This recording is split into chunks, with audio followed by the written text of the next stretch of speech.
안녕하세요 여러분, 유미란입니다. 여러분, 제가 벌써 뉴질랜드에서 생활한 지 6년을 진짜 꽉꽉 채우고 7년 차에 접어들었어요. 처음 뉴질랜드에 워홀로 와서 워크비자도 받고 작년에 영주권 받기까지 정말 다사다난했는데, 그래서 오늘은 제가 지난 시간들을 한번 되돌아보기도 할 겸 한국과 뉴질랜드에서의 생활의 장단점에 대해서 한번 이야기를 해보려고 하는데요. 사실 딱 어디가 좋다 나쁘다 이렇게 얘기하기에는 각자 장단점이 너무 다르기 때문에 여러분의 가치관과 또 라이프 스타일에 따라서 본인한테 잘 맞는 곳이 살기 좋은 곳이 아닐까 싶어서 오늘 제가 공유드리는 정보에 대해서는 그냥 재미로 또는 그냥 참고용으로 가볍게 봐주셨으면 좋겠습니다. 먼저 한국과 뉴질랜드의 토지 면적에 대해서 한번 기본적인 정보니까 보고 넘어가도록 할게요. 한국은 여러분들도 아시다시피 굉장히 작은 나라이기 때문에 면적만 보자면 뉴질랜드가 2.7배 정도 더 크다고 해요. 근데 이제 대신에 인구수로 넘어가면 이야기가 굉장히 달라지는데, 한국의 총 인구수는 뉴질랜드의 약 10배 정도 많다고 하고요. 서울과 뉴질랜드의 수도는 아니지만 가장 번화된 도시이자 제가 살고 있는 곳인 오클랜드의 인구수는 약 6배 정도 차이가 난다고 해요. 제가 느끼기에도 오클랜드에서 정말 가장 북적북적하다 하는 곳을 가도 한국에서처럼 이렇게 어깨가 부딪힐 정도로 이렇게 막 북적북적함은 정말 찾아볼 수가 없는 것 같아요. 그래서 그런 면에 있어서 좀 대도시의 느낌보다는 한적한 소도시의 느낌이 굉장히 강한 것 같습니다. 통계 자료에 따르면 전반적으로 채소나 과일, 육류 같은 경우 뉴질랜드가 살짝 더 저렴하다고 나오는데, 술과 담배는 뉴질랜드가 훨씬 비싼 편이에요. 제가 체감하기로도 확실히 뉴질랜드에서 술을 마실 때, 특히 밖에서 술을 마실 때 굉장히 비싸다는 걸 느낄 수가 있어요. 그래서 제가 술을 좋아하는 타입도 아니고 또 술에 뭔가 이렇게 돈을 쓰는 게 아깝기도 해서 정말 마시고 싶을 때는 뭐 리코샵 같은 데 가서 술을 사와서 마시는 게 훨씬 더 저렴하기 때문에 그런 식으로 이용을 하고 있습니다. 외식 같은 경우에는 뉴질랜드가 훨씬 비싸요. 뉴질랜드에서 외식을 하게 되는 경우 굉장히 좀 많은 돈이 깨지게 되는 것 같아요. 근데 여기서 좀 재밌는 점은 뉴질랜드 커피값이 한국에 비해서는 조금 평균적으로 저렴한 것 같아요. 한국에서는 카페 같은 경우에 저렴한 경우에는 진짜 1,000원, 2,000원인 경우도 있지만 진짜 비싼 경우에는 커피 한 잔에 10,000원, 20,000원이 넘어가는 경우도 있잖아요.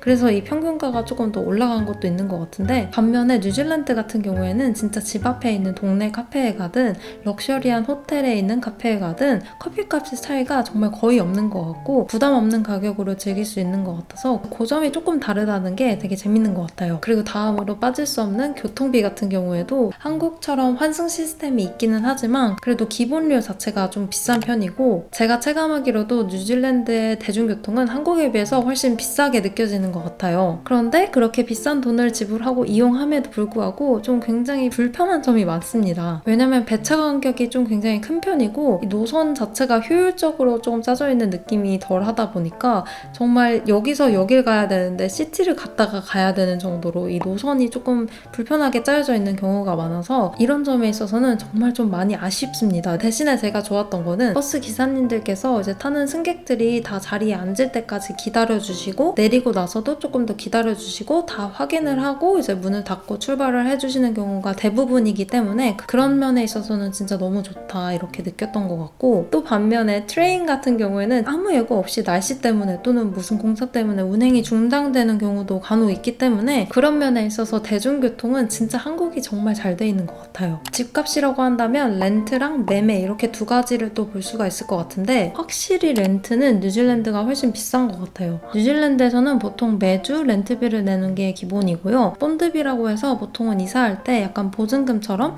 4주치를 미리 내는 이런 식으로 진행이 됩니다. 매매 같은 경우 저는 처음에 뉴질랜드 집값을 보고 정말 허물어져가는 100년 된 집들도 비싸게 거래되는 걸 보고 진짜 깜짝 놀랐던 기억이 있는데, 뉴질랜드 집값이 또 최근에 미친 듯이 올랐어요. 그래서 오클랜드는 평균 집값이 10억을 넘은 지 좀 됐고 전반적으로 정말 많이 올랐는데, 그런데도 불구하고 아직까지는 한국의 집값이 조금 더 비싼 것 같아요. 특히 서울 같은 경우에는 진짜 집값이 어마무시하니까 뉴질랜드가 조금 더 저렴한 것 같습니다. 그래서 이 전반적인 걸 다 종합해 봤을 때 뉴질랜드에서의 물가 그리고 생활비가 한국에 비해서는 살짝 더 높은 것 같아요. 제가 봤을 때 확실히 뉴질랜드 인건비가 조금 더 비싸기도 하고 워낙에 다른 나라들과 떨어져 있는 지역적인 특성 때문에 조금 배송비도 많이 들고 해서 전반적으로는 뉴질랜드에서의 생활비가 조금 더 비싼 것 같습니다.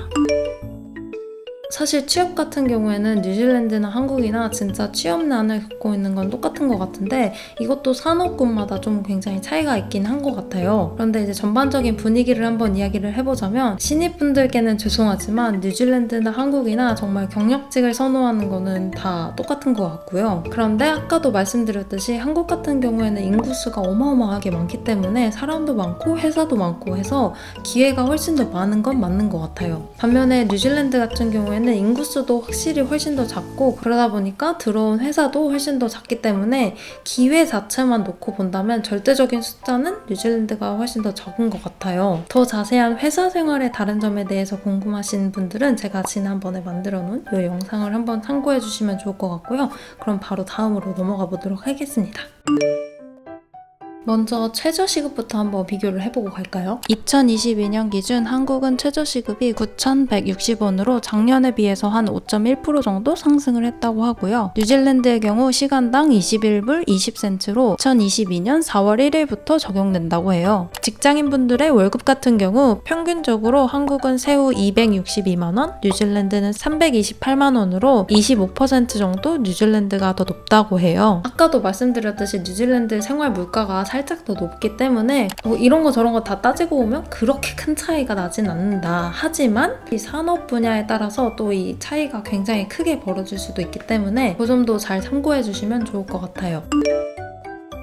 이 표를 보시면 전반적으로 한국이 뉴질랜드에 비해서는 치안 점수가 조금 더 높은 걸 볼 수가 있는데요. 여기서 눈에 띄는 점은 최근 3년간 범죄 증가율인데 한국과 뉴질랜드 다 다른 항목들에 비해서 조금 더 낮은 점수를 받은 것 같아요. 제가 봤을 땐 최근에 코로나나 다른 스트레스들로 인해서 조금 사람들이 우울감이 굉장히 많아진 것 같아요. 그래서 좀 이런 결과가 나오지 않았나 싶은 마음에 조금 안타깝기도 하고 그런 마음이 듭니다. 그리고 또 하나 여기서 눈에 띄는 게 인종차별 범죄 염려에 대한 항목인데요. 확실히 뉴질랜드에도 인종차별이 아예 없진 않아요. 저 같은 경우에도 뭐 심한 건 아니지만 인종차별을 경험을 해봤을 정도로 아예 없진 않지만 정말 다른 나라들에 비해서는 확실히 안전한 건 맞는 것 같아요. 제가 처음에 뉴질랜드를 선택한 이유 중에 하나도 안전 때문이었기 때문에 제가 지금까지 살면서 느끼기에는 뉴질랜드가 그래도 안전한 나라다라고 말씀을 드릴 수가 있을 것 같아요. 근데 이 표에서도 보시다시피 한국 치안이 좋은 거는 뭐 여러분들도 다 알고 계시기 때문에 따로 설명을 드릴 필요는 없을 것 같지만 한국에서 들리는 뉴스들을 보면 강력 범죄들이 좀 굉장히 심심치 않게 들리는 것 같아서 그런 점에 있어서는 좀 걱정이 많이 되기는 하지만 그래도 전반적으로 치안적인 면에 있어서는 한국이 굉장히 좋은 것 같습니다.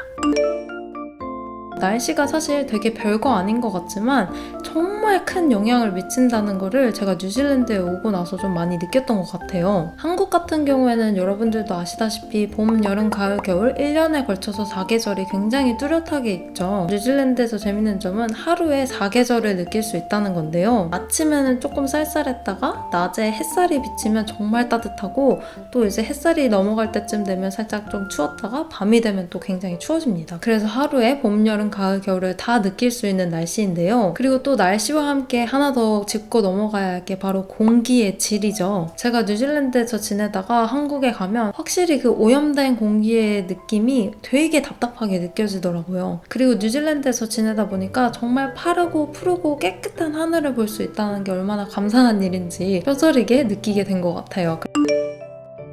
한국의 의료 시스템은 세계적으로도 인정받을 만큼 좋은 기술력과 빠른 일처리라는 큰 장점이 있죠. 그에 반해서 뉴질랜드 같은 경우에는 약간 일처리가 좀 굉장히 좀 느린 편인 것 같아요. 제가 느끼기에는 뭐 사실 의료 쪽만 아니고 전반적으로 관공서나 이런 서비스를 이용을 해봤을 때 전반적으로 일처리가 조금 늦어서 빨리빨리에 익숙해져 있거나 그런 거를 선호하시는 분들께서는 뉴질랜드에서의 생활이 조금 어려우실 수도 있어요. 저도 전에 한번 손을 잘못 잘라가지고 응급실을 한번 이용을 해본 적이 있는데 굉장히 기다림이 오래 됐었어요. 그래서 그 점이 살짝 좀 아쉬운 것 같고 비용적인 면에 있어서 한국은 보험이 굉장히 잘 돼 있고 뉴질랜드 같은 경우에는 이제 정부에서 지원해주는 ACC나 이런 게 또 굉장히 잘 되어 있기 때문에 불의의 사고로 인한 부상 같은 경우에는 뉴질랜드 정부에서 다 지원을 해주더라고요. 그래서 저도 이 손을 잘랐을 때 또 사고의 일환이라고 봐줘서 무료로 치료를 받았던 기억이 있어서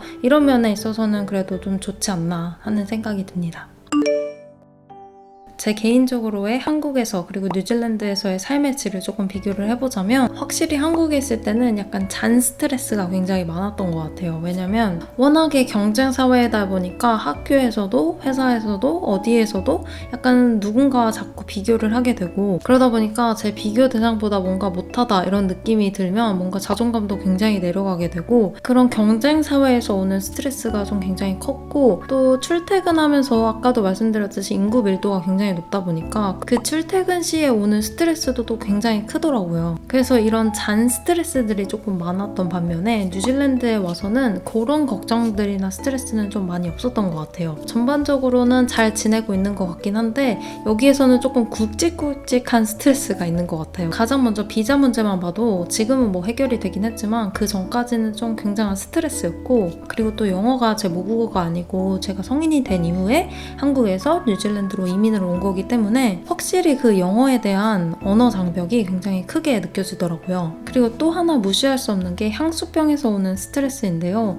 정말 특히 요새 코로나 때문에 한국에도 못 가고 가족들도 친구들도 못 본 지 너무 오래되다 보니까 거기서 오는 스트레스가 굉장히 크더라고요. 그래서 최근에 코로나 블루인지 뭔지 모르겠지만 되게 무기력하기도 하고 뭔가 막 이렇게 열정적으로 하고 싶은 마음도 잘 안 들고, 집에 있으면 그냥 누워있고 싶고 아무것도 안 하고 싶고 생각조차도 안 하고 싶고 약간 그런 무기력증이 와서 좀 한동안 힘들었던 것 같아요. 그래서 이런 무기력함과 우울감을 어떻게 극복을 할까 하고 고민을 하던 찰나에 마음이라는 곳에서 저에게 서비스를 이용을 해볼 수 있는 기회를 주셨어요. 마음은 지친 마음을 위로받고 싶을 때, 새로운 사람과 이야기하고 싶을 때, 심심함을 달래고 싶을 때, 다른 나라 친구와 언어 교환을 하고 싶을 때 사용할 수 있는 앱이에요. 오해하시는 분들이 계실까봐 말씀을 드리는데 이 앱은 절대 소개팅 앱이 아니에요. 제가 가진 관심사를 기반으로 해서 정말 친구를 매칭해주는 그런 앱인데요. 가끔씩 정말 친한 친구나 아니면 가족들한테도 이야기하기 좀 그런 고민이 있을 때, 또는 정말 위로받고 싶을 때, 이럴 때 이용하기 너무너무 좋을 것 같고, 그리고 전 세계에 있는 다양한 이용자분들이 사용을 하기 때문에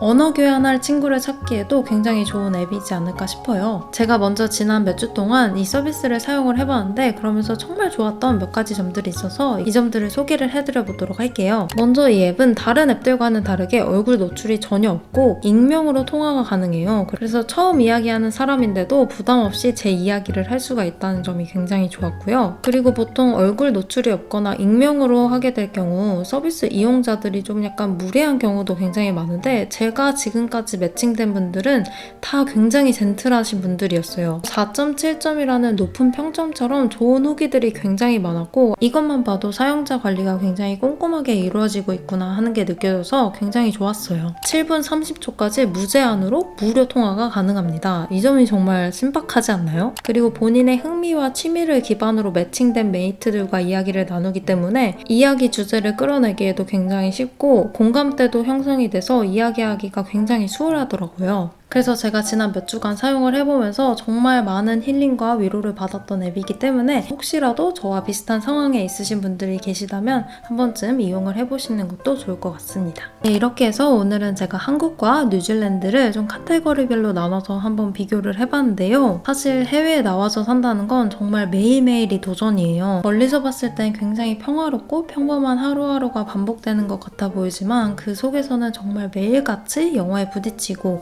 또 새로운 문화에 대해서 적응해 간다는 것, 정말 보이지 않는 많은 장애물들이 있더라고요. 그래서 혹시라도 뉴질랜드로 유학이나 해외 취업 또는 이민을 고민하고 계시는 분들이 계시다면 본인의 성향과 추구하는 라이프 스타일을 정말 깊이 있게 고민을 해보시고 도전해보시는 것도 좋을 것 같아요. 그런 점에서 미리 회화 공부를 좀 한다든지 아니면 현지 친구를 사귀어서 조금 더 문화에 대해서 깊이 있게 공부를 해본다든지, 또는 기회가 된다면 뉴질랜드로 조금 길게 여행을 와서 생활을 해보신 다음에 결정을 하시는 것도 좋을 것 같아요. 제 생각엔 세상에 모두를 만족시킬 수 있는 지상 낙원은 없고 그냥 본인에게 잘 맞는 곳에서 행복하게 소소하게 감사하면서 살면 그곳이 바로 파라다이스가 아닐까 싶어요. 그래서 제가 나중엔 어디에서 살지 모르겠지만 지금 현재 살고 있는 뉴질랜드에서의 생활에 감사하면서 진짜 하루하루 행복하게 지내려고 노력을 하는 중이에요. 어찌됐든 오늘 제가 준비한 이 영상이 여러분들께 조금이나마 유용한 정보가 되었길 바라고, 이 영상이 좋으셨다면 좋아요와 구독 잊지 말아주시고요. 그럼 저는 다음 영상에서 또 만나 뵙도록 할게요. 그럼 안녕!